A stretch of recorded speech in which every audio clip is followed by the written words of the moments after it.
Dr. Douglas Winnail.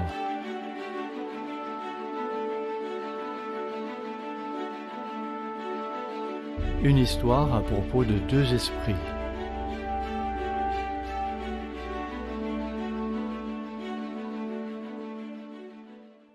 Vous savez, frères et sœurs, le monde comprend, ou du moins reconnaît, que le sabbat est un temps de repos, un jour de repos. Mais le sabbat est plus qu'un temps pour dormir. C'est un temps pour faire une pause, une chose difficile dans notre monde actuel, où la plupart des gens sont soumis à un rythme de vie effréné.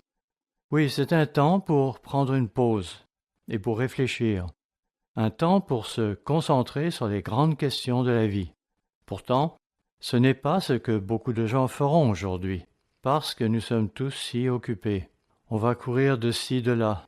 Mais quant à s'arrêter pour réfléchir au but de la vie, ou à la raison pour laquelle nous sommes ici, ce n'est pas quelque chose que beaucoup de gens feront, surtout ceux qui sont dans le monde. Or, c'est précisément ce que je veux faire aujourd'hui, me concentrer sur certaines des grandes questions de la vie. Quand je fréquentais l'université, je ne m'intéressais pas au but de la vie. Je m'intéressais plus aux filles. Je m'intéressais à bien des choses. Mais quant à savoir pourquoi nous sommes ici, pourquoi le monde est tel qu'il est, cela ne figurait pas sur ma liste de priorités. Ce sont pourtant les choses sur lesquelles nous devrions réfléchir, surtout le jour du sabbat. Pourquoi notre monde est-il dans un tel état chaotique? Les nouvelles quotidiennes vous informent de ce qui se passe, et vous vous dites alors « c'est fou, complètement fou, tout ce qui se passe aujourd'hui ». L'augmentation de la violence, les guerres, la corruption, les épidémies, toutes ces choses. Dans le World Ahead, M. Weston a fait des commentaires au sujet de ces problèmes qui ne cessent de s'aggraver. C'est intéressant. Il a dit cela cette semaine, alors même que je recevais un courriel du président d'une université que j'avais fréquentée. Courriel où ce dernier faisait des remarques très similaires alors qu'il venait de préparer un discours pour la remise des diplômes dans son institution. Il y mentionnait notamment qu'il y a 20 ans, lorsque lui-même et ses collègues avaient obtenu leur diplôme de médecine, ils étaient tous bien déterminés à s'attaquer aux problèmes du monde et à leur apporter des solutions. On était idéaliste à l'époque. J'ai eu l'occasion de revoir cet homme par la suite, un homme très aimable et sincère, qui m'a confié que, de nos jours, des décennies plus tard, les problèmes sont même plus importants qu'il y a 20 ans, quand il a obtenu son diplôme. Mais pourquoi ces problèmes continuent-ils de croître en intensité et de se multiplier? C'est de plus en plus frustrant pour tout le monde. Pourquoi notre nation, les États-Unis, comme d'ailleurs d'autres nations occidentales, semble-t-elle s'effondrer? Oui, pourquoi? Pourquoi donnons-nous l'impression de nous désagréger? Voyez ces manifestations violentes, ces conflits raciaux, ces revendications ou ces désirs de démanteler la police, ces victimes de toxicomanie, ces fusillades multiples. Je suis tombé récemment sur une étude réalisée par l'Université chrétienne de l'Arizona, une étude que je voudrais maintenant brièvement partager avec vous. Elle s'intitule « Les chrétiens américains redéfinissent la foi ». Ces adeptes créent de nouvelles visions du monde vaguement liées à l'enseignement biblique. Je répète, vaguement liées à l'enseignement biblique. Voici quelques-uns des résultats de cette étude. 60% de ces évangéliques ne lisent pas la Bible quotidiennement. Cependant, ils se déclarent évangéliques. Ils sont passionnés de religion, une religion supposément chrétienne. Pourtant, 60% ne lisent pas la Bible quotidiennement et 52% rejettent le concept de vérité morale absolue, l'idée que la notion de bien ou de mal n'est pas fondée. Par ailleurs, 60% des croyances protestantes contredisent la Bible. Je répète, 60% des croyances protestantes contredisent la Bible. Ainsi, la vérité et la moralité sont aujourd'hui relatives pour beaucoup de protestants, et ils croient aussi que la vie n'a pas vraiment de but. Tout au plus croiront-ils au concept d'aller au ciel. Mais, cela mis à part, la vie n'aurait pas vraiment de but. Selon eux, on ne peut pas vraiment connaître le but de la vie. Pour de nombreux catholiques, le sexe en dehors du mariage est acceptable. Ce n'est pas moi qui le dis, cela ressort de cette étude. Beaucoup de catholiques croient également que mentir, se livrer à des excès de vitesse et ne pas rembourser un prêt, c'est acceptable. Que se passe-t-il dans notre pays? Que se passe-t-il dans nos nations? Que se passe-t-il dans le monde? Pourquoi ces choses se produisent-elles? Pourquoi tant de gens ont-ils des problèmes? Oui, pourquoi tant de gens, même ceux qui prétendent être chrétiens, ont-ils tant de problèmes? Je vais dans ce sermon aborder certains de ces points. Alors que beaucoup sont trop occupés pour penser à ces changements dramatiques et y réfléchir en profondeur, ces changements affectent votre vie. Ils affectent ma vie et ils vont affecter la vie de vos enfants qui grandissent, car ils grandissent dans un monde très différent de ce que nous avons connu jadis. Vous savez, quand les gens pensent à ces grandes questions, ils n'ont pas de réponse. Ils n'ont pas de réponse à la raison pour laquelle ces choses se produisent. Si vous consultez les médias et écoutez les nouvelles, vous serez informé de ce qui s'est produit. Ils vous rapporteront les événements et spéculeront sur les raisons de ces événements. Mais ils n'auront aucune idée de la tournure qu'ils prendront. Ils ne le savent tout simplement pas. J'ai été abonné pendant un certain nombre d'années à des magazines d'information comme US News and World Report et d'autres publications de ce genre. Ils vont décrire une situation, mais ils ne seront pas à même de l'expliquer, et ils ne pourront pas vous offrir de solution. Ils ne feront que rapporter les nouvelles. Les gouvernements vont promulguer davantage de lois. Ils vont limoger les anciens dirigeants et en établir de nouveaux, comme si cela pouvait résoudre les problèmes. Mais ce n'est pas vraiment le cas. Non, ce ne sera pas le cas. Ça n'a jamais fonctionné. Beaucoup d'églises prônent de recourir à la prière. Priez pour la paix, priez pour ceci, priez pour cela. Et si vous voulez vraiment vous impliquer à fond, devenez un combattant dans la lutte pour la justice sociale. Voilà qui permettra d'améliorer le monde. Mais tout cela est peine perdue. Le fait est que ces problèmes demeurent. Ce sur quoi je veux me concentrer aujourd'hui, c'est qu'il y a de vraies réponses aux grandes questions de la vie. Oui, il y a vraiment des réponses aux questions de la vie, et je me propose aujourd'hui d'expliquer pourquoi le monde est comme il est. D'ailleurs, les solutions aux problèmes qui nous confrontent aujourd'hui seront pour vous une bonne occasion de vous impliquer. En effet, les solutions aux grandes questions de la vie impliquent des opportunités très spéciales qui vous ont été données par Dieu, des opportunités que le monde n'a pas reçues. La raison pour laquelle le monde n'a pas de réponse aux grandes questions de la vie est qu'il en a rejeté la source, et cette source est la Bible. Oui, nous avons rejeté cette source, et cette source est la Bible. Je vais maintenant faire une déclaration que je vous prie d'inscrire dans vos notes. La voici. La Bible contient des révélations qui ne sont disponibles nulle part ailleurs. Je répète, la Bible contient des révélations qui ne sont disponibles nulle part ailleurs. Lorsque vous rejetez la Bible et que vous ne l'étudiez pas, vous ne pourrez trouver les réponses aux grandes questions de la vie. Tournons-nous vers Proverbes chapitre 1 au verset 7. Nous allons commencer à découvrir pourquoi le monde n'a pas les réponses aux grandes questions de la vie et pourquoi le monde a les problèmes qu'il a. Dans ce verset, Salomon écrit, Proverbe 1, verset 7, « La crainte de l'Éternel est le commencement de la science. Les insensés méprisent la sagesse et l'instruction. » La Bible du Semeur dit, quant à elle, « C'est par la crainte de l'Éternel que commence la connaissance. » Mépriser la sagesse et l'éducation, c'est être un insensé.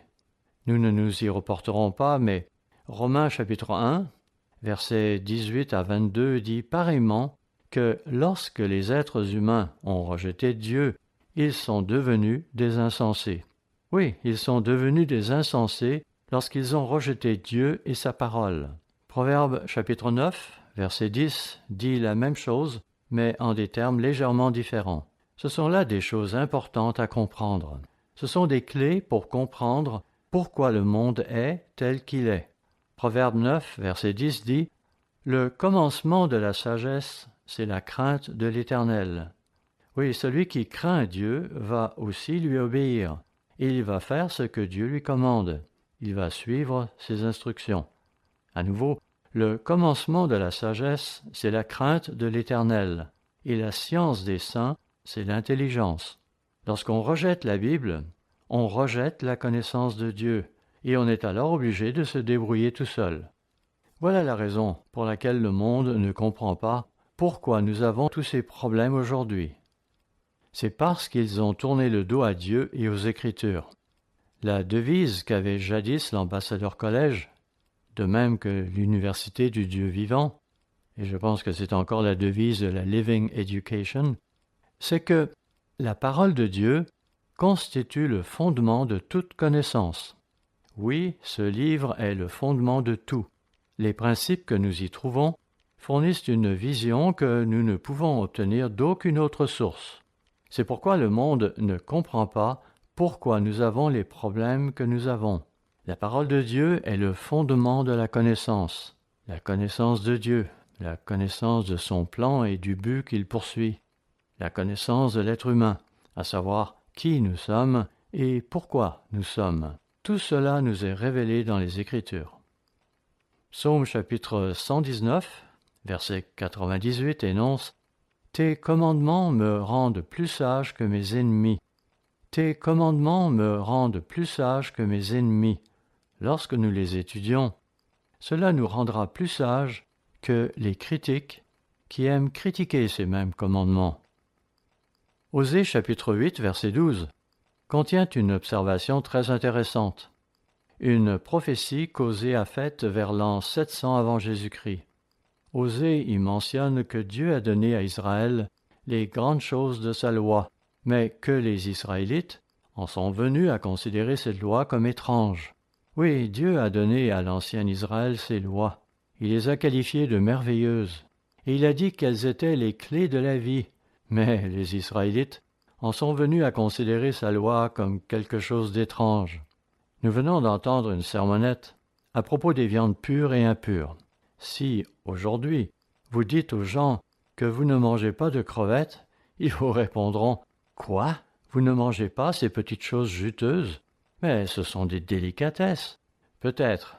N'empêche qu'elles se tiennent au fond de l'eau, où elles absorbent tous les détritus qui s'y trouvent. Allons-nous alors consommer ces déchets? Ce serait comme manger le contenu du sac de votre aspirateur. Est-ce pour ça qu'ils vont boire un verre de whisky après les avoir mangés, pour tuer toute la vermine qu'ils auront ingérée? Les gens ne se demanderont pas quelle est la fonction que remplissent ces créatures. On dira qu'elles sont bonnes à manger, qu'elles sont pauvres en graisse, et l'on oubliera qu'elles sont les aspirateurs de la mer. Elles ont été conçues pour filtrer les bactéries, les virus et les métaux lourds, et elles vont concentrer ces choses dans leur tissu. C'est cela que nous allons manger. Dire que le monde pense qu'il serait fou de renoncer à manger ces choses. Nous avons vécu dans la région de Boston pendant une dizaine d'années, et lorsque vous allez au centre-ville de Boston, vous y trouverez des restaurants où l'on va vous servir des huîtres et des homards. Cela représente une grande partie de l'économie de la région. Mais la Bible dit que nous ne sommes pas censés manger ces choses, et cela pour des raisons précises. Et ces raisons nous sont données dans la Bible. Mais, en tant qu'Israélites de l'époque moderne, nous sommes comme les anciens Israélites. Nous considérons ces recommandations bibliques comme quelque chose d'étrange. Elles ne sont pas étranges, elles sont très utiles au contraire. Que révèlent les Écritures à propos du monde et des problèmes qui l'assaillent aujourd'hui? De nos jours, les hommes de science regardent autour d'eux. Ils considèrent ce qui est visible, ce qui peut être mesuré et quantifié à l'aide d'instruments. Et ils supposent que le physique, le matériel, est tout ce qu'il y a. Oui, ils prennent pour acquis que le monde physique et matériel est tout ce qu'il y a. Et pourtant, la Bible nous dit qu'il existe une autre dimension, une dimension au-delà du physique. Et cette autre dimension est le monde spirituel. Évidemment, si vous deviez mentionner pareille chose à des étudiants en sciences, vous vous attireriez sûrement des regards étranges. Mais le monde des esprits existe vraiment, et l'on a tout intérêt à ne pas s'en mêler. Il y a cependant des gens qui le feront, qui vont explorer le monde spirituel, jouer au Ouija ou à des jeux de ce genre, où les tables peuvent se lever et où des choses se produisent. Et ils seront fascinés par ça, car il y a là quelque chose de réel. Vous ne pouvez pas le mesurer, certes, mais c'est réel. La Bible nous dit de faire très attention à ces choses, de ne pas nous en mêler. La Bible révèle qu'il y a en effet une autre dimension, qu'il y a un monde des esprits, des êtres spirituels dont certains sont bons et d'autres mauvais. Nous devons nous pénétrer de ce concept de base parce que le monde des esprits peut réellement influencer les gens. Dieu peut en effet mettre des pensées dans votre esprit. Ainsi, je me souviens d'avoir parcouru la Nouvelle-Angleterre en voiture pour y faire quelques visites. Beaucoup de routes là-bas sont d'anciens sentiers de vaches qui ont été pavés par la suite. Ces routes allaient dans tous les sens, et les GPS n'existaient pas encore à cette époque. Alors je priais, « Mon Dieu, il me faut trouver cet endroit. » En temps normal, j'aurais fait usage d'une carte, mais ici, ce n'était pas possible. Mais alors que je roulais, je vis soudain apparaître le nom de la rue que je cherchais. Dieu peut influencer les choses pour le bien, mais il y a aussi une influence qui peut nous être très néfaste si nous ne restons pas sur nos gardes, si nous ne comprenons pas ce qui se passe autour de nous. Je me souviens que nous avions 2 dames dans l'une des congrégations dont j'étais le pasteur. Elles étaient nouvelles dans l'Église. Or, voilà qu'un soir, elles m'appellent pour me dire que des choses étranges se passaient chez elles. Nous entendons vibrer nos fenêtres. Il y a des portes et des tiroirs qui s'ouvrent et se referment. Alors je leur ai demandé « Qu'avez-vous fait ?» Et elles ont répondu « Rien, nous avons seulement fait une étude biblique à propos de Satan. » Je leur ai alors conseillé « Pourquoi ne changez-vous pas le sujet de votre étude biblique ? Commencez par exemple à lire le livre des Proverbes ou le livre des Psaumes, ou encore commencez à écouter de la belle musique. Bref, changez d'environnement. » Lorsque je les ai revus à l'église, 1 ou 2 semaines plus tard, je leur ai demandé « Alors, comment ça se passe chez vous ?» Ce à quoi elles ont répondu que tout allait bien à présent. C'est parce qu'elles avaient changé leur sujet d'étude. Au lieu de faire une étude sur Satan, elles s'étaient concentrées sur les psaumes, ce qui créait un environnement mental et physique très différent. Ces choses sont donc réelles. Il y a des gens qui se fascinent pour des choses qu'ils ne peuvent pas expliquer. Et la Bible nous parle effectivement d'un monde des esprits. J'ai choisi comme titre pour le sermon d'aujourd'hui « Une histoire à propos de 2 esprits ». Une histoire à propos de 2 esprits. Le jour de la Pentecôte, nous parlons de l'Esprit de Dieu, mais nous devrions aussi en parler à d'autres moments de l'année. Je veux dans ce sermon parler de 2 esprits, parce qu'on ne peut pas vraiment comprendre le monde d'aujourd'hui si on ne comprend pas qu'il y a 2 esprits qui influencent ce monde. Dr. Meredith avait écrit à propos de l'univers alternatif de Satan. Satan a en effet sa propre façon de faire les choses, Dieu aussi, mais sa façon de procéder est très différente. Je trouve qu'il est difficile de donner un sens à ce monde si on ne comprend pas qu'il y a 2 esprits qui l'influencent. Ce n'est qu'ainsi que nous serons à même de faire face aux défis auxquels nous sommes confrontés ici-bas. Pourquoi va-t-il arriver de bonnes choses? Pourquoi de mauvaises choses frapperont-elles parfois de bonnes personnes? Parce que Satan va essayer de travailler sur nous pour nous décourager. Il essaiera d'attirer notre attention, de nous influencer et de nous tenter, et nous devons en être conscients, car tout cela fait partie de la vie. J'aime utiliser cet exemple de mes fils.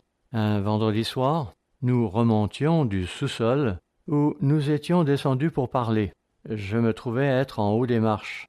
Venait ensuite mon plus jeune fils, je ne citerai pas les noms pour ne pas les gêner, et mon fils aîné suivait derrière lui. Tout à coup, mon fils aîné se met à pousser un cri, tout en se tenant le ventre, disant « Mon frère vient de me donner un coup de pied dans l'estomac ».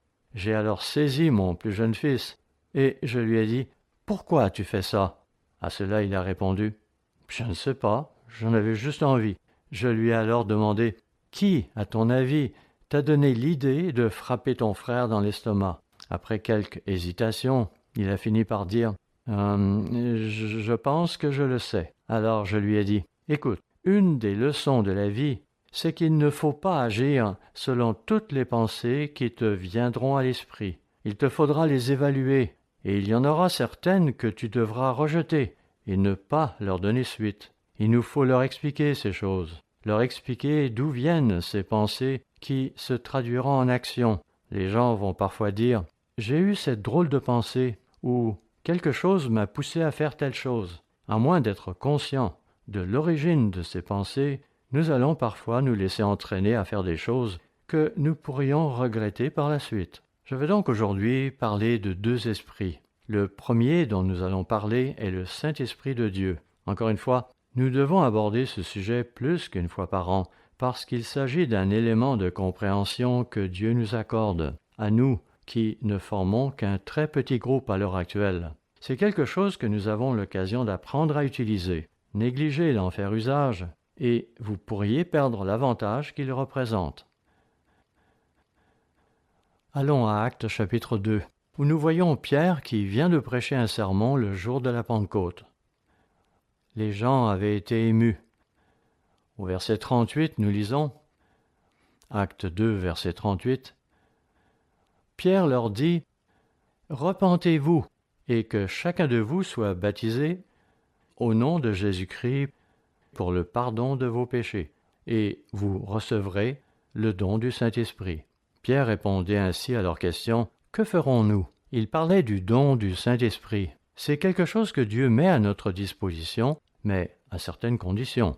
Il nous faudra nous repentir et en arriver à comprendre que nous avons eu tort et qu'il nous faut maintenant prendre une autre direction. Il nous faut donc nous repentir. Par le baptême, nous nous engageons envers Dieu à vivre selon ses lois, à vivre selon ses instructions. Cela fait partie de l'alliance que nous contractons avec lui. Et puis, la Bible parle aussi de l'imposition des mains. Nous demandons au ministre de nous imposer les mains, nous plaçant ainsi sous l'autorité de Dieu et de l'Église. Et nous devrons ensuite obéir à Dieu. Il ne suffit pas de simplement faire un geste de la main ou de prononcer quelques mots-clés pour que quelque chose de magique se produise. Ce qu'il faut, c'est vivre selon les lois de Dieu. Cela fait partie de ses instructions. Actes chapitre 5, verset 32 dit que Dieu donne son esprit à ceux qui lui obéissent. Pas seulement à ceux qui veulent être chrétiens, mais à ceux qui lui obéissent. Si nous cessons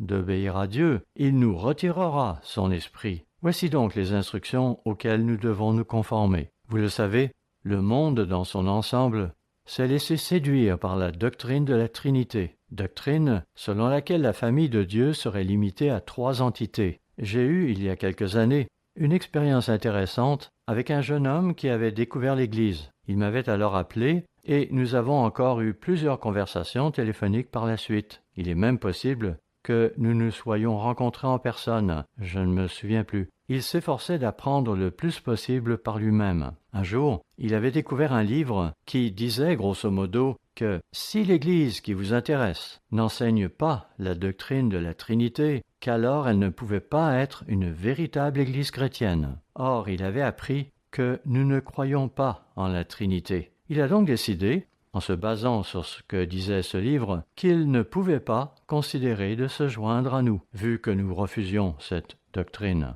Je me suis alors efforcé de lui expliquer pourquoi nous refusions de croire à ce concept de Trinité, mais je pense qu'il a en définitive accordé plus de crédibilité à ce livre qu'à moi et à mes explications. Ainsi, pourquoi ne croyons-nous pas à la Trinité? Voilà brièvement quelques-unes des raisons. Essayez de trouver le mot Trinité dans la Bible pour savoir ce qu'elle en dit. Vous ne trouverez pas ce mot dans la Bible. Il n'y figure tout simplement pas. Ainsi, l'un des enseignements de base du christianisme de ce monde concerne la Trinité. Or, il n'est nulle part question de Trinité dans la Bible. Considérez les salutations de Paul dans ses épîtres. Voyez notamment Romains chapitre 1 verset 7 et 1 Corinthiens chapitre 1 verset 3, où Paul prononce des salutations au nom du Père et de Jésus-Christ, mais il n'est fait aucune mention du Saint-Esprit. Si le Saint-Esprit était une personne, alors Paul ignorerait tout simplement le Saint-Esprit en tant que personne. Allez rapidement à Jean chapitre 14, l'une des Écritures que le monde utilise pour conclure que le Saint-Esprit est une personne. Nous avons publié plusieurs documents sur le sujet, mais notez simplement ce que Jésus dit à ses disciples durant la nuit précédant sa crucifixion. Jean chapitre 14, versets 15 et 16. Jean chapitre 14, versets 15 et 16. « Si vous m'aimez, gardez mes commandements, et moi, je prierai le Père, et il vous donnera un autre consolateur, afin qu'il demeure éternellement avec vous. » Voilà ce que le monde utilisera pour conclure que le Saint-Esprit est une personne. Notez qu'ici, le mot « consolateur », du grec « paraklétos », est un mot masculin, ce qui nécessite qu'on utilise un pronom masculin pour le désigner. C'est aussi pourquoi on emploie le pronom « il » dans l'expression « afin qu'il demeure éternellement avec vous ». Cela dit, évidemment, si le mot « paraklétos » était un mot féminin, alors il vous faudrait dire « afin qu'elle demeure éternellement avec vous ». Seulement voilà, le Saint-Esprit n'est ni masculin ni féminin, mais neutre. Note du traducteur. Les deux autres exemples que Dr. Winnell introduit ensuite pour montrer que le Saint-Esprit n'est pas une personne, une troisième entité dans la famille divine, ne mènent à rien de concluant dans la langue française. Il ne sert donc à rien d'en faire la traduction. Dr. Winnell citait en appui l'exemple de ce grand affleurement rocheux dans le parc national Yosemite aux États-Unis, qu'on appelle El Capitan. En espagnol, El indique que c'est un mot masculin. Cependant, ce rocher, même si on le désigne par El, n'est pas pour autant masculin, comme une personne pourrait l'être. En français, il l'est, cependant, grammaticalement, alors qu'en anglais, on lui attribuerait le terme neutre « it ». L'autre exemple fait appel à une table, en espagnol la mesa, un terme qui est grammaticalement féminin, d'où l'emploi de la. Cependant, là encore, en anglais, on emploiera le terme neutre it lorsqu'on voudra dire qu'on a posé quelque chose sur elle, sur la table. Il n'en sera pas de même en français. Oh, que tout ceci est compliqué, surtout pour un traducteur. En résumé, retenez que ce n'est pas parce que l'on dira du Saint-Esprit ou du Consolateur qu'il demeurera éternellement avec vous, qu'on pourra en conclure qu'il s'agit d'une personne. La nouvelle encyclopédie catholique fait ces observations très intéressantes. Dans l'Ancien Testament, il est question de l'Esprit de Dieu. Elle, cette nouvelle encyclopédie catholique, dit « L'Esprit de Dieu n'est clairement pas une personne, mais plutôt la puissance de Dieu. » Et la nouvelle encyclopédie catholique d'ajouter « Le Nouveau Testament dit que l'Esprit de Dieu, la puissance de Dieu, c'est quelque chose et non pas quelqu'un. » C'est ce que les catholiques comprennent. Du moins, leur livre le dit. Cependant, dans les faits, ils prêchent des choses qui sont plutôt différentes. Allons rapidement à Actes chapitre 1, où nous trouvons confirmé l'essentiel de ce que nous venons d'aborder. Nous y voyons Jésus qui donne quelques instructions à ses disciples. Actes chapitre 1, versets 6 à 8. Alors les apôtres réunis lui demandèrent « Seigneur, est-ce en ce temps que tu rétabliras le royaume d'Israël ?» Il leur répondit « Ce n'est pas à vous de connaître les temps ou les moments que le Père a fixés de sa propre autorité, mais vous recevrez une puissance, le Saint-Esprit survenant sur vous, et vous serez mes témoins à Jérusalem, dans toute la Judée, dans la Samarie et jusqu'aux extrémités de la terre. » Notez que Jésus a dit « Vous recevrez une puissance ». Dans Actes chapitre 2, cette puissance s'était manifestée par le vent qui se précipitait dans la salle, les flammes de feu qui apparaissaient sur la tête des disciples, ainsi que la capacité de parler en différentes langues. Tout cela était dû à la puissance du Saint-Esprit et n'était ni associé au pronom « il » ni au pronom « elle », mais était associé à la puissance de Dieu, ce qui est conforme à ce qu'avait dit la nouvelle encyclopédie catholique. Dans Actes chapitre 8, verset 19, lorsque Simon le magicien vit les miracles que les apôtres faisaient, il dit « Donnez-moi aussi ce pouvoir ». Il n'est donc pas question d'une personne ici, mais de la puissance du Saint-Esprit. Ici, les Anglais emploieront le terme grammaticalement neutre « it ». À nouveau, le Saint-Esprit n'est pas une personne. Ce n'est pas une troisième personne dans la Trinité. C'est plutôt la puissance de Dieu qui nous est disponible, à vous et à moi. Par ailleurs, la Bible indique clairement que l'Esprit de Dieu n'est pas donné à tout le monde à l'époque présente. Il n'est donné qu'à un petit nombre de personnes. C'est donc quelque chose qu'il nous faut grandement apprécier, car c'est un énorme privilège. Mentionnons en passant ces quelques passages de la Bible.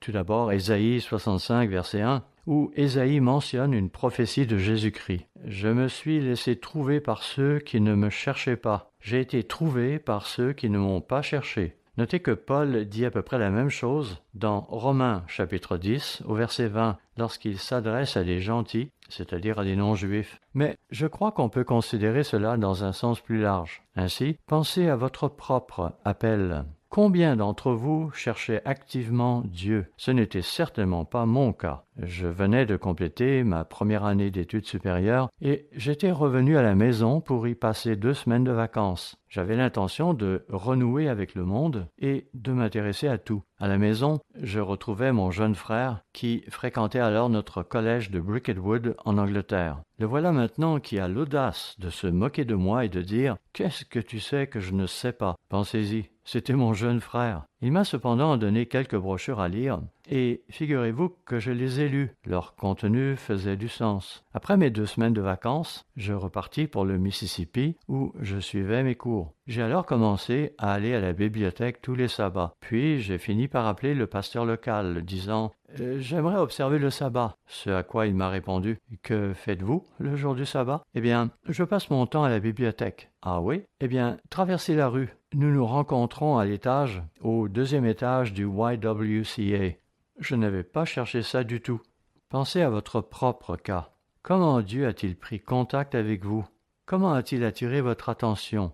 La Bible dit que Dieu va être trouvé par vous parce que lui vous cherche. Oui, c'est lui qui vous cherchera.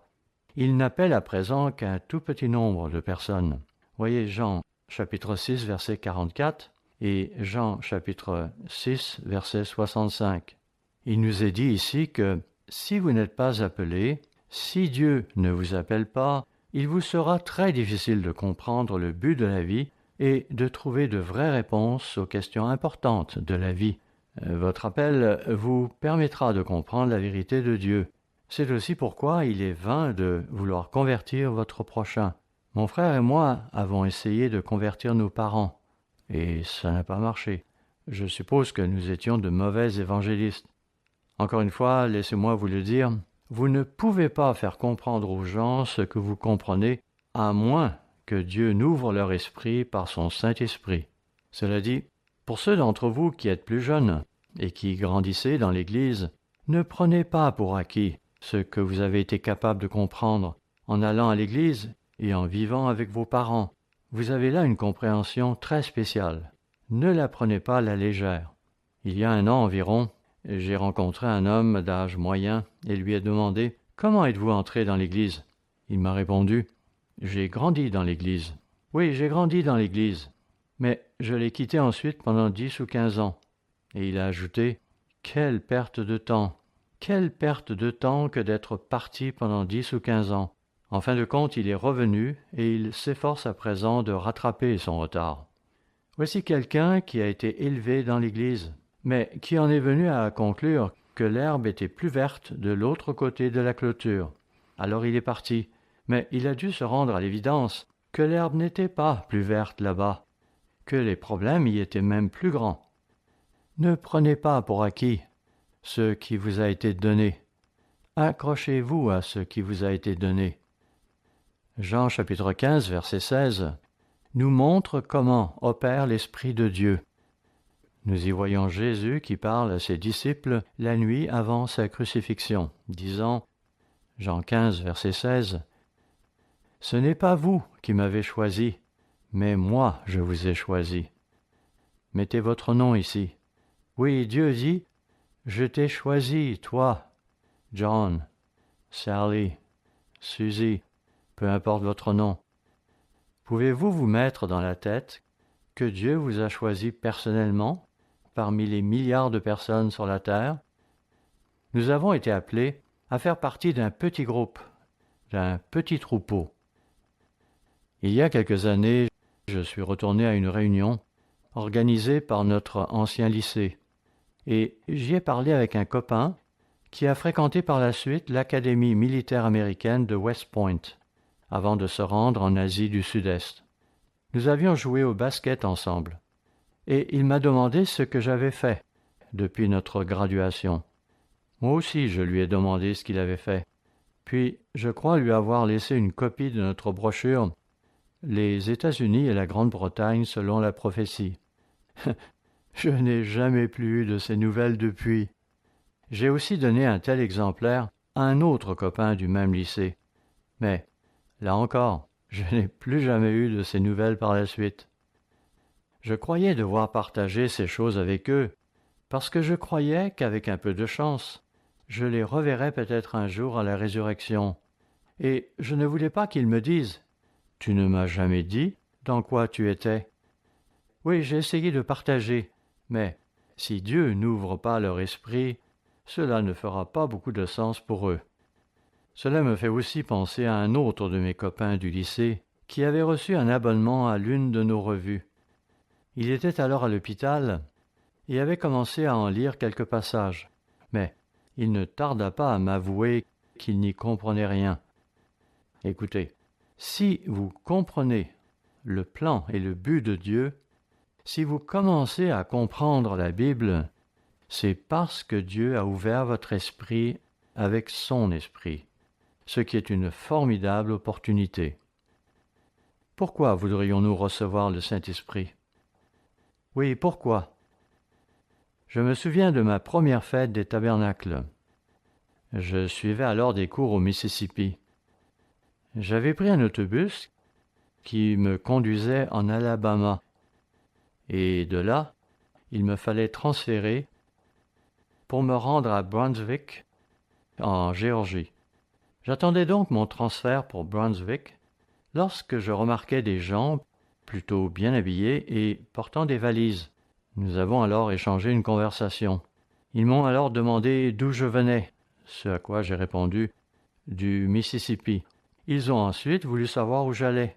En fait, à Jekyll Island fut ma réponse. J'ai vu des étincelles dans leurs yeux. « Vous n'iriez pas à la fête par hasard ?»« Mais oui, c'est là que je vais, fut ma réponse. »« Depuis combien de temps êtes-vous dans l'église ?»« Oh, seulement depuis 2 ou 3 mois. »« Ah bon. Êtes-vous baptisé ?» À cela je répondis « J'ai été baptisé quand j'étais petit. Alors il vous faudra vous faire baptiser à nouveau. » Quand je leur ai demandé pourquoi, ils m'ont dit que c'était afin que je puisse recevoir le Saint-Esprit. Je voulus alors savoir pourquoi, car, à l'époque, je n'avais aucune idée de ce qui était en jeu.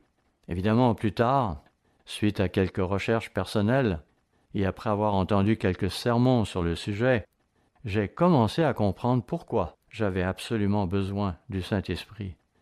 Laissez-moi vous en parler un peu. Quelle est l'action du Saint-Esprit en nous? Reportons-nous à Matthieu chapitre 13. Par son Esprit, Dieu commencera en fait à travailler avec vous avant même que vous ne soyez baptisés. Il vous conduira, vous guidera et fera des choses dans votre vie pour attirer votre attention. Voyons Matthieu chapitre 13, où Jésus parle avec ses disciples qui lui posent une question. Encore une fois, ce sont d'importantes questions qu'il pose ici à Jésus. Elles ne m'ont peut-être pas semblé si importantes sur le coup, mais quand on les met en perspective, elles sont vraiment très importantes. Matthieu 13, versets 10 et 11.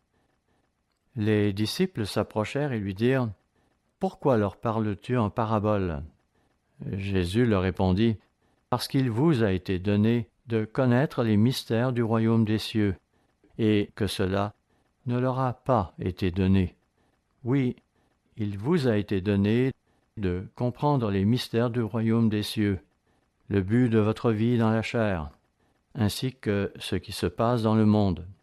Il vous a été donné, à vous le peuple que Dieu appelle, les individus que Dieu appelle, de comprendre le plan de Dieu et le but de la vie, la voie de Dieu. Dans 1 Corinthiens chapitre 2, Paul parle essentiellement de la même chose. Il s'adresse ici à un public de non-juifs et non à ses disciples, aux membres d'une communauté assez influente de la ville de Corinthe. 1 Corinthiens 2, Verset 6.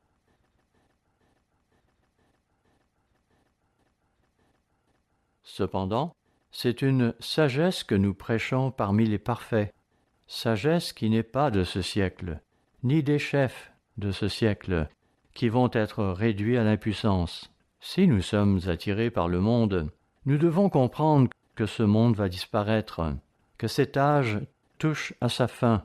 Si vous êtes tenté de quitter l'Église, avant que cela n'arrive, si vous décidez de faire ceci ou cela, soyez conscient du fait que ce monde arrive à sa fin, et peut-être plus tôt que nous ne le pensons. Verset 7. Nous prêchons la sagesse de Dieu, mystérieuse et cachée, que Dieu, avant les siècles, avait prédestinée pour notre gloire. Oui, Dieu a conçu un plan depuis le tout début. Le monde ne comprend pas cela, mais Dieu nous a appelés et nous a donné une compréhension spéciale. Verset 8. Sagesse qu'aucun des chefs de ce siècle n'a connue, car s'il l'avait connue, il n'aurait pas crucifié le Seigneur de gloire. Verset 10. Dieu nous les a révélés par l'Esprit. Cet Esprit qui agit dans votre esprit pour vous donner la capacité de commencer à comprendre la Bible, ce que le monde ne peut pas. Oui, c'est grâce à la puissance de l'Esprit de Dieu que vous le pouvez, car l'Esprit sonde tout, même les profondeurs de Dieu. Verset 11. Qui donc, parmi les hommes, connaît les choses de l'homme, si ce n'est l'Esprit de l'homme qui est en lui? De même, personne ne connaît les choses de Dieu, si ce n'est l'Esprit de Dieu. C'est donc l'Esprit de Dieu en nous qui agit sur notre esprit et qui nous donne cette capacité de commencer à comprendre la Bible. Le but de la vie humaine, ce n'est pas quelque chose à prendre pour acquis. C'est quelque chose qu'il nous faut vraiment apprécier et valoriser au plus haut point. Si vous consultez Jean chapitre 14, versets 15 à 17, vous verrez qu'on y parle du Saint-Esprit comme étant un esprit de vérité. Il vous guidera vers la vérité. Il y est dit également que le monde ne peut pas recevoir cet esprit. Seuls ceux que Dieu appelle peuvent le recevoir. Plus loin, dans Jean 14, au verset 26, il est dit que le Saint-Esprit vous enseignera toutes choses. Il vous aidera à regrouper les choses afin de donner un sens à votre vie et à comprendre pourquoi les choses sont comme elles sont. Même chose en ce qui concerne Jean chapitre 16, verset 13. Ainsi, Jean chapitre 14, chapitre 15 et chapitre 16 contiennent des informations fondamentales sur le monde spirituel. Jean 16, verset 13, dit que le Saint-Esprit vous guidera dans toute la vérité. Il vous aidera à comprendre la vérité de Dieu. Pour sa part, Jean 8, verset 32, dit que la vérité vous rendra libre. Lorsque vous comprenez la vérité sur Dieu, la vérité sur la Bible, la vérité sur les doctrines, vous ne vous laisserez pas tromper. Vous aurez une vision claire des choses. Vous savez, le jeune homme avec qui je parlais de la Trinité ne voyait pas clair. Il ne pouvait pas discerner la vérité, malgré toutes ces écritures que nous avons parcourues ensemble. Il a fini par dire « Oui, mais mon livre dit que la Trinité doit être un enseignement fondamental de toute véritable Église. Pourtant, ce n'est pas dans la Bible. » Cela me rappelle une conférence que j'ai entendue il y a quelques années. L'orateur disait au départ « Ce qui va être abordé dans cette conférence n'est pas dans la Bible. » Pourtant, il s'attendait à ce que tous les auditeurs écoutent la conférence. Et beaucoup de gens sont partis sur une fausse piste à cause de cela. Jean 17, verset 17, parle de la vérité de Dieu. Disons-le rapidement. C'est le commentaire final de Jésus à l'issue de la prière qu'il avait faite en présence de ses disciples juste avant sa crucifixion. Jean 17, verset 17. « Sanctifie-les par ta vérité. Ta parole est la vérité. » À noter que sanctifier signifie mettre à part pour un but saint. Jésus voulait que Dieu le Père sanctifie ses disciples. Ainsi, c'est la vérité de Dieu qui distingue l'Église de Dieu de toutes les autres églises du monde. Je parle ici de la vérité sur la Trinité, la vérité sur le but de la vie humaine, la vérité sur les jours saints. C'est la vérité qui distingue l'Église. De son vivant, M. Armstrong avait dressé une liste de 18 vérités. Cela incluait la vérité sur les jours saints et comment ils représentent le plan de Dieu, ainsi que la vérité sur l'identité d'Israël, ce qui est une clé pour comprendre la prophétie biblique. Et pourtant, ces choses ont été abandonnées par plusieurs personnes qui ont quitté l'Église. Je me souviens d'avoir demandé à l'une d'entre elles « Qu'allez-vous faire de notre brochure sur les États-Unis et la Grande-Bretagne selon la prophétie ?» Ce à quoi ce leader a répondu « Nous ne sommes pas sûrs.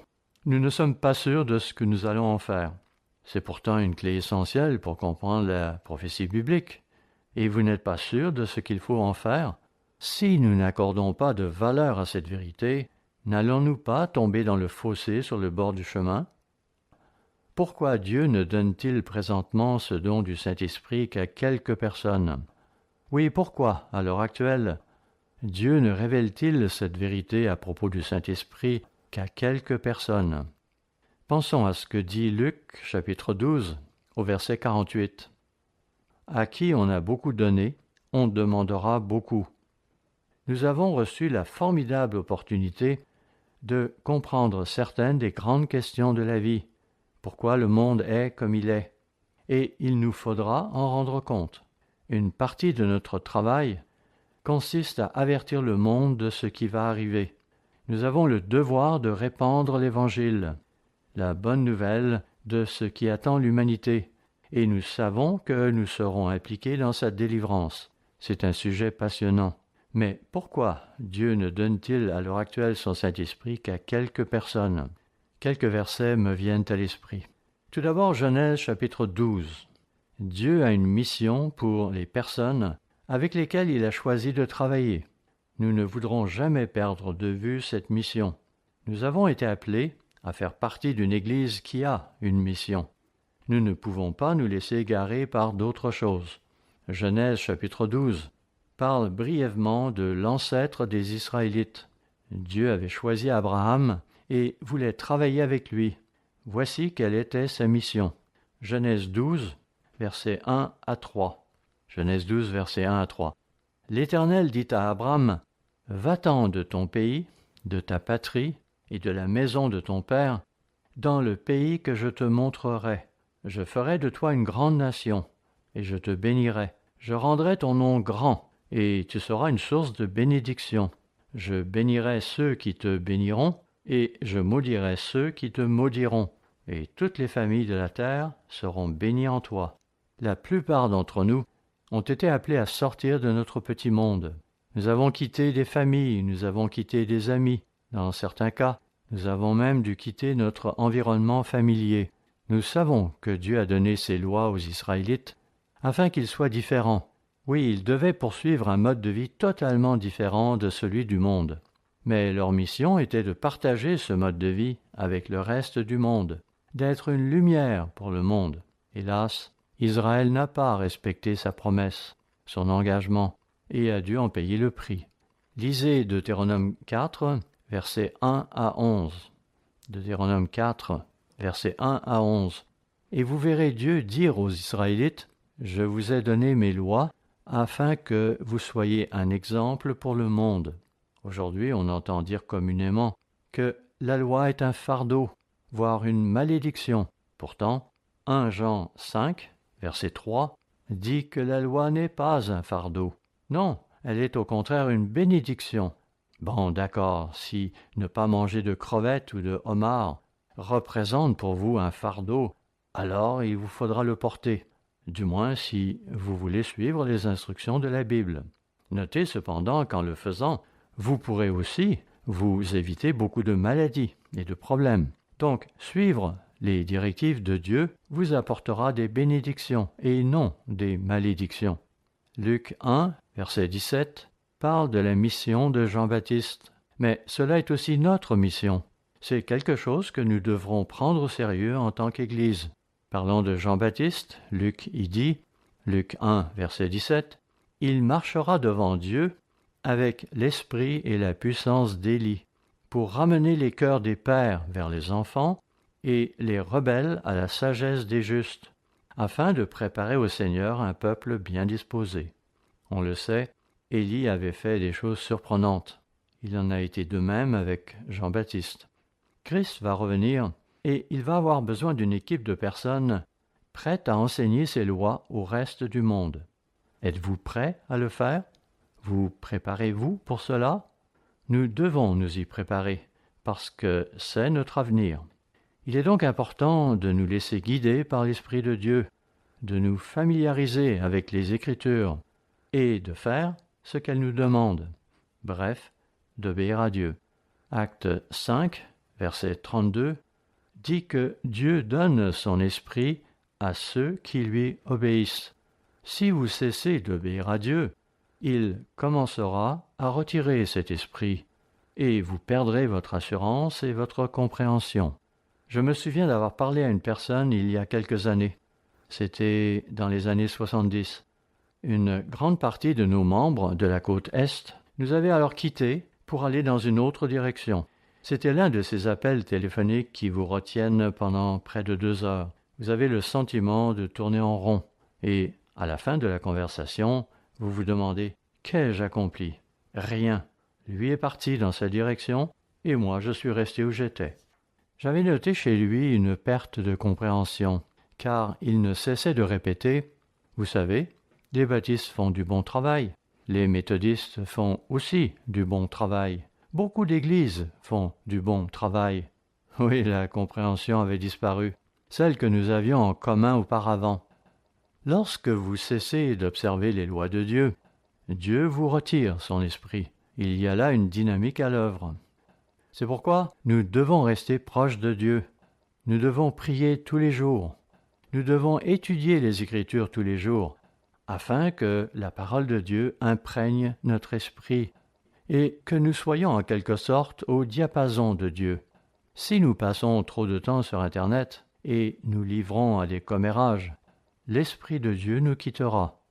Quand j'étais à l'université, nous vivions dans une maison de fraternité et notre langage n'était pas toujours très convenable et cela a fini par déteindre sur moi. Je me suis ainsi retrouvé à dire des choses parce que je les avais entendues. J'ai entendu le commentaire « Doug a dit ça !» et cela m'a gêné. Voyez-vous, quand vous fréquentez des gens qui ont un certain vocabulaire, cela va finir par déteindre sur vous. Mais si nous nous concentrons sur les Écritures et que nous les laissons saturer notre esprit, nous nous éviterons d'être infiltrés par ces autres choses. Je me souviens d'avoir parlé un jour avec une dame qui était une adventiste du 7e jour. Et je lui ai dit « J'ai entendu dire que vous croyez que c'est mal de boire du café ou du thé. » À cela, elle m'a répondu « C'est exact. » Puis j'ai ajouté « Mais vous arrive-t-il parfois de boire du café ou du thé ?» À mi-voix, elle m'a alors confié « Eh bien, je l'avoue, ça m'arrive de temps en temps, quand je ne suis pas sur mes gardes. » De même, si nous ne faisons pas attention, il se pourrait que de mauvaises pensées pénètrent dans notre esprit. Nous devons donc rester sur nos gardes.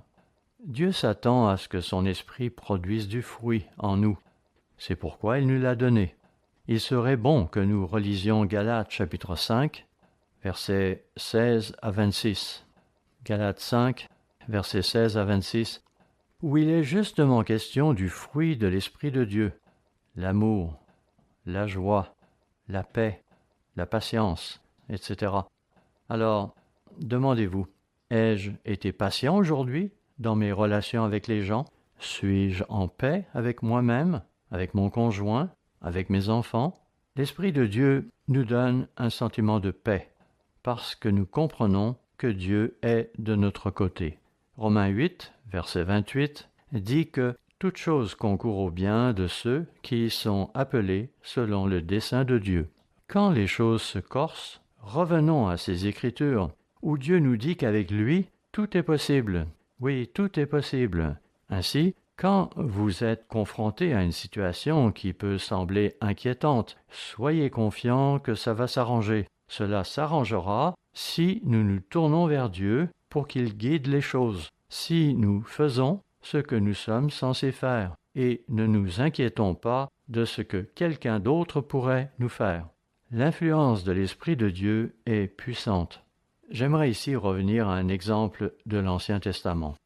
Allons à 1 Samuel chapitre 10, où Dieu avait demandé à Samuel d'oindre Saül en tant que premier roi en Israël. Voyez ce que l'Esprit de Dieu produisait en lui lorsqu'il le reçut. 1 Samuel 10, verset 1. Samuel prit une fiole d'huile qu'il répandit sur la tête de Saül. Il le baisa et dit, « L'Éternel ne t'a-t-il pas oint pour que tu sois le chef de son héritage ?» Puis au verset 6, « L'Esprit de l'Éternel te saisira, tu prophétiseras avec eux, et tu seras changé en un autre homme. » Oui, l'Esprit de Dieu va nous changer. Que vous est-il arrivé lorsque Dieu a commencé à travailler avec vous? Vous avez probablement commencé à observer le sabbat. Vous avez arrêté de fumer. Vous avez fait ceci ou cela. Les gens ont remarqué que vous étiez différent. Ainsi, l'Esprit de Dieu va nous changer, nous donner une orientation différente. Verset 9. Dès que Saül eut tourné le dos pour se séparer de Samuel, Dieu lui donna un autre cœur, et tous ces signes s'accomplirent le même jour. Lorsqu'ils arrivèrent à Gibéa, voici, une troupe de prophètes vint à sa rencontre. L'Esprit de Dieu le saisit, et il prophétisa au milieu d'eux. Verset 11. Tous ceux qui l'avaient connu auparavant virent qu'il prophétisait avec les prophètes. Et l'on se disait l'un à l'autre dans le peuple, « Qu'est-il arrivé au fils de Kis? Saül est-il aussi parmi les prophètes ?» Ils ont donc remarqué que Saül était différent, qu'il était changé. Mais remarquez ce qui se passe ensuite. Quelques chapitres plus loin, Saül ayant cessé d'obéir à Dieu, Samuel reçoit l'ordre d'aller oindre David. Allons à 1 Samuel chapitre 16. Au verset 12, Samuel finit par être mis en présence de David, et Dieu lui dit, « C'est lui !» Alors, Samuel prit la corne d'huile et l'oignit au milieu de ses frères. L'Esprit de l'Éternel saisit David à partir de ce jour et dans la suite. Samuel se leva et s'en alla à Rama. Mais notez la suite. Verset 14. L'Esprit de l'Éternel se retira de Saül, qui fut agité par un mauvais esprit venant de l'Éternel. Ainsi, lorsque Saül reçut l'Esprit de Dieu, il devint une personne différente. Mais lorsqu'il se mit à désobéir à Dieu, cet esprit lui fut retiré, et Saül fut alors affligé par un esprit très pénible qui se mit à le troubler. On voit ici comment l'Esprit de Dieu peut agir sur une personne. Il nous faut apprendre à l'utiliser. Voyons quelques autres principes dans 2 Corinthiens chapitre 4 au verset 16. Il y est question de l'homme intérieur qui doit être renouvelé chaque jour. Il nous faut prendre l'habitude de prier, de lire la Bible chaque jour et aussi de méditer sur ce que nous lisons. J'ai commencé à faire cela depuis peu. Je vais parfois m'accorder une pause et penser aux événements de la journée. Oui, donnons-nous du temps pour réfléchir, du temps pour penser.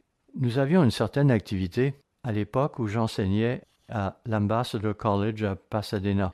Nous emmenions un groupe d'étudiants, hommes et femmes, jusqu'à Lake Arrowhead, où nous avions loué un grand chalet pouvant contenir jusqu'à 40 personnes.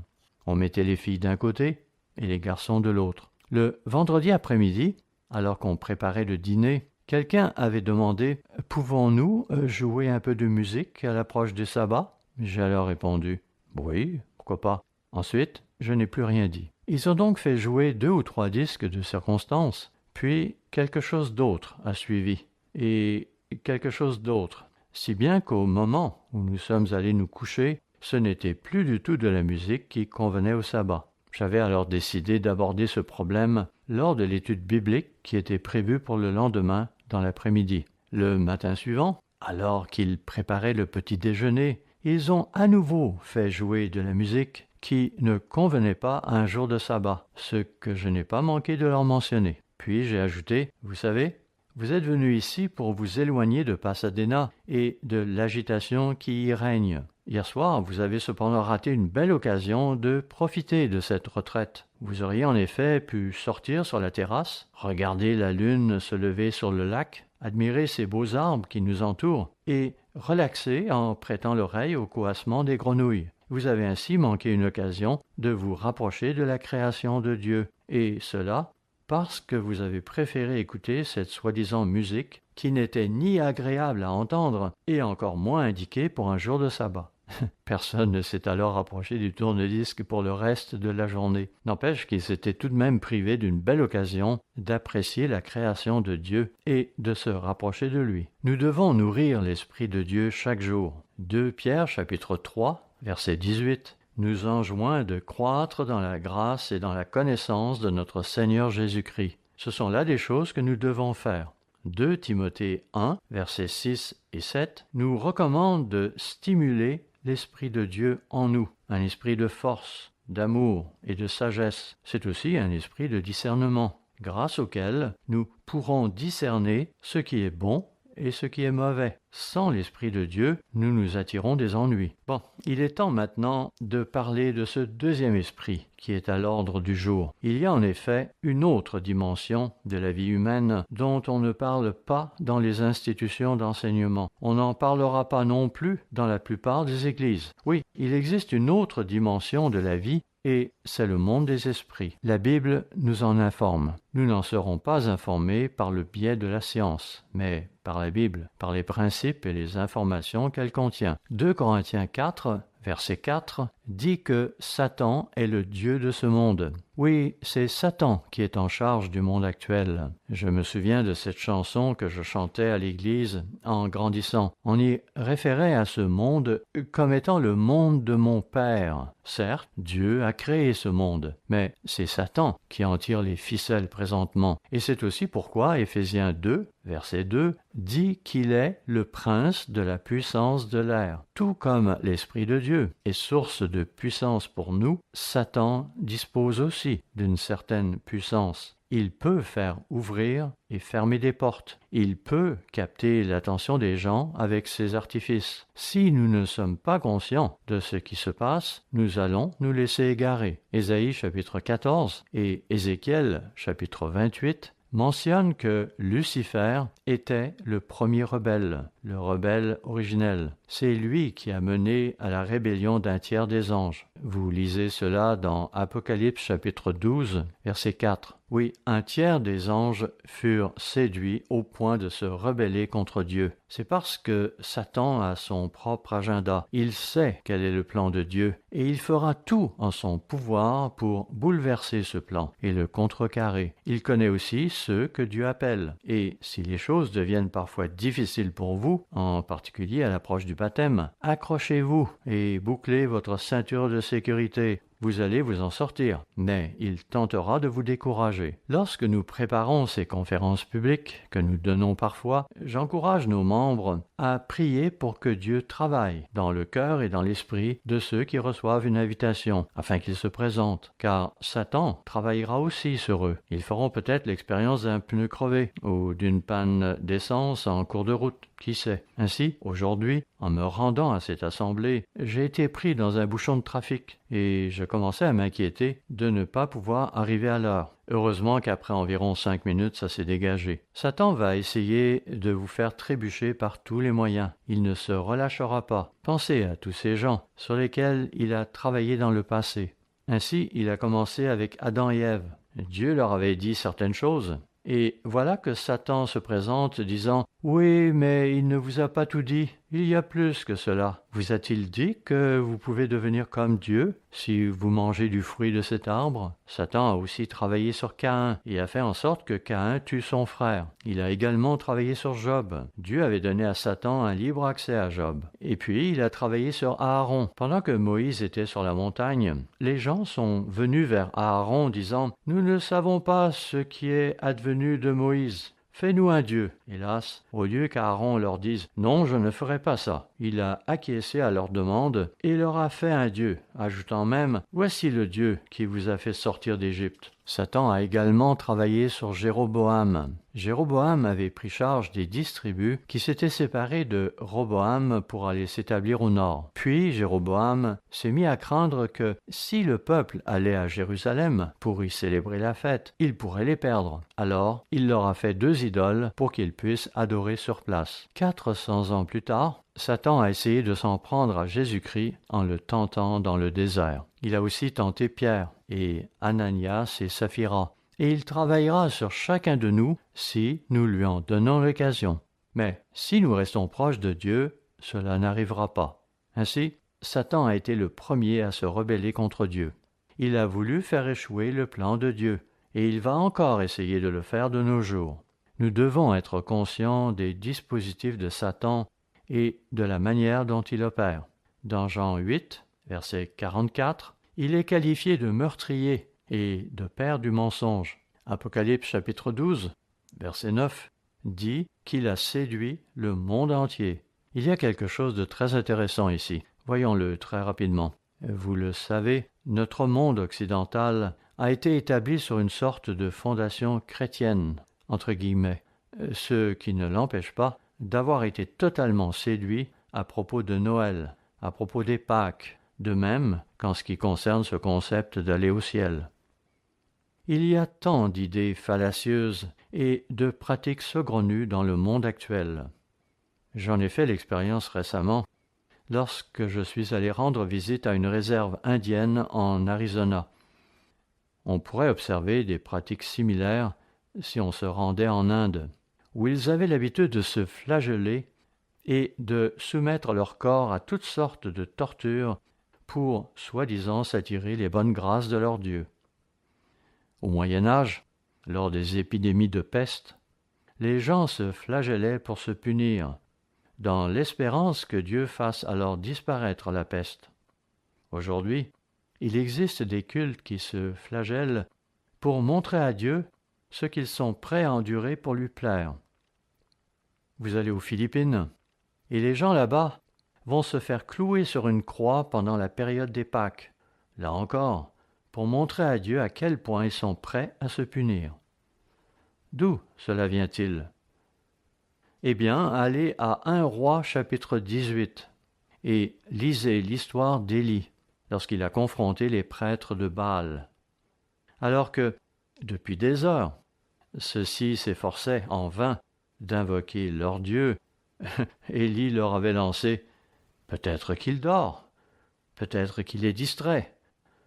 Ils s'étaient alors fait des incisions dans la chair, avec des épées et des lances, dans le but d'amadouer leur Dieu et de s'attirer ses faveurs. Mais rien ne s'est passé. Ces idées païennes viennent d'une source dont nous avons parlé, de cet autre esprit, de Satan. Aujourd'hui, nous vivons dans un monde qui entretient toutes sortes d'idées à propos de Dieu. On le sait, Jéroboam avait fait des idoles, mais aujourd'hui, c'est dans notre esprit que nous nous créons des idoles pour les adorer. Oui, nous n'adorons pas Dieu, nous adorons des idées. Nous nous laissons influencer par des idées qui sont issues de l'esprit humain. Il y a quelque temps, je suis tombé sur un livre intitulé « 7 Men who rule the world from the grave » 7 hommes qui dirigent le monde depuis la tombe. On y parle de Darwin, de Marx, de John Dewey et d'un type du nom de Wellhausen.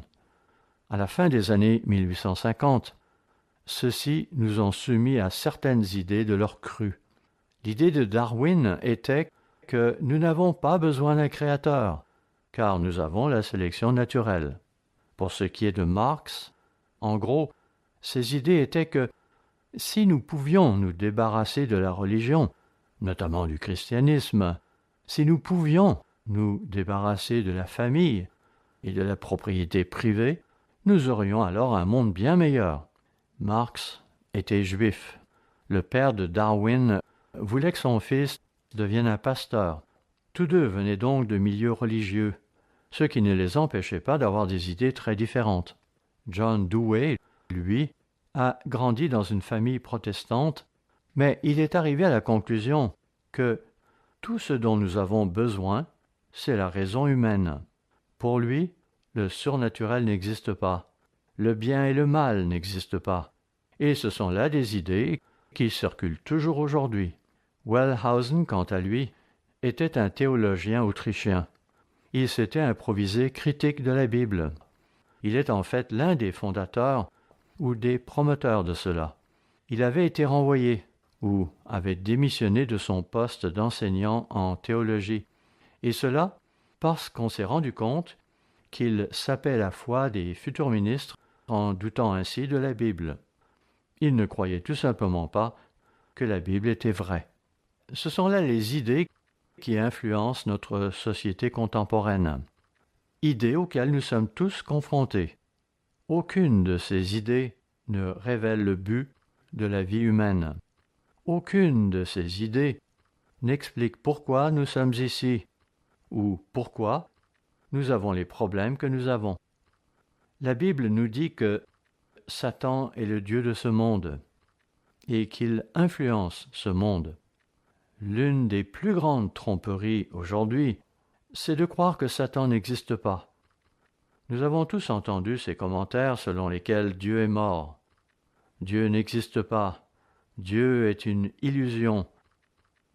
La plupart des gens pensent aujourd'hui que Satan est un personnage de dessin animé qui n'apparaît qu'à l'époque d'Halloween. Mais détrompez-vous, il est bien réel. C'est un individu très réel. Nous devons le comprendre. Je suis également tombé sur un autre livre. Il est intitulé « The Death of Satan. How Americans have lost the sense of evil. » La mort de Satan. Comment les Américains ont perdu le sens du mal. Eh bien, Satan n'est pas mort, mais de nos jours, son influence est réduite. Personne ne prête attention à lui. Cependant, Satan va influencer le monde d'une manière très spectaculaire. Nous lisons cela dans 2 Thessaloniciens chapitre 2. Je vous conseille de lire tout le chapitre. 2 Thessaloniciens chapitre 2. Il parle de l'avènement d'un homme du péché qui sera influencé par Satan le diable. Apocalypse chapitre 13, quant à lui, parle de la bête et du faux prophète qui vont tromper le monde entier. Oui, le monde entier va être séduit par eux. Frères et sœurs, nous avons été appelés à sortir des ténèbres. Dieu a utilisé son Esprit Saint pour ouvrir nos esprits à la cause réelle et aux solutions des problèmes du monde. Je voudrais nous encourager tous à faire un effort pour sortir de ce monde et reconnaître ce monde pour ce qu'il est. Ne vous laissez pas influencer par tous les attraits de ce monde. Nous devons regarder au-delà du monde présent et comprendre que Christ est sur le point de revenir. Il aura besoin d'une équipe de personnes qui auront appris la vérité sur le but de la vie humaine, ainsi que la valeur des lois et des instructions de Dieu. Ces lois ne représentent pas un fardeau. Pour établir une relation avec Dieu, passez du temps à genoux, consacrez du temps à lire la Bible chaque jour et apprenez à apprécier les lois de Dieu pour pouvoir partager ces lois avec tous ceux de votre entourage, de sorte que Dieu puisse vous utiliser comme un instrument à son service. Profitons de cette incroyable opportunité qui nous a été donnée de comprendre ce message à propos de ces 2 esprits. Il ne s'agit pas d'un conte de fées, c'est très réel. Nous serons en mesure de faire face aux défis de cette vie lorsque nous comprendrons comment Dieu travaille et comment Satan travaille. Vous savez, j'ai dû expliquer cela à mon fils. J'ai dû lui expliquer d'où lui venait cette idée de frapper son frère dans l'estomac. Il ne le savait pas à ce moment-là. Nous parlons de ces choses pour montrer comment faire face à ces épreuves et à ces tribulations. Prenez le temps de lire Éphésiens chapitre 6, où il est question de revêtir toute l'armure de Dieu.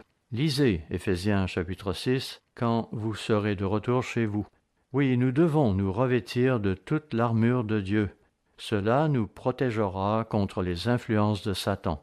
Ainsi, préparons-nous à montrer au monde pourquoi nous avons tant de problèmes et préparons-nous à aider Jésus-Christ à littéralement transformer ce monde. Vous savez, les activistes sociaux d'aujourd'hui veulent transformer le monde en un monde très différent de celui dans lequel nous vivons.